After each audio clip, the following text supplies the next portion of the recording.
23 hoe dat goed gaat even naar het beeld.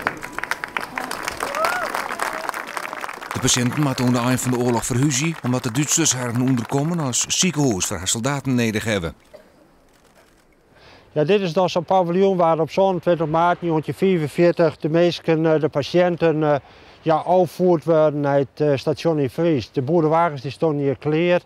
En de patiënten die werden dan het paviljoen uitgedragen. Je kan je voorstellen wat voor nadigheid dat weer.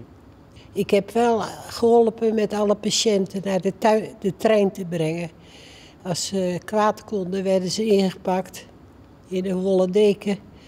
En dan werden ze zo de trein ingeschoven. Hier een keer in Friendshire wordt het er net beter op. Ze overleefden dat in een klaslokaal, waar ze net uit konden. Ze konden zich net waschen.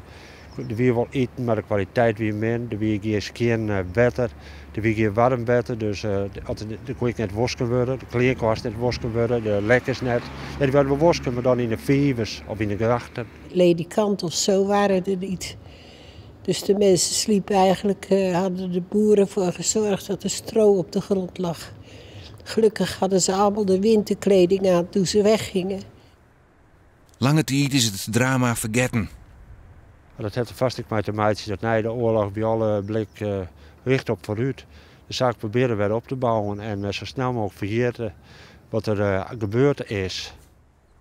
Na zo'n 60 jaar is er toch nog een monument komen om de barre helletocht nooit weer te vieren.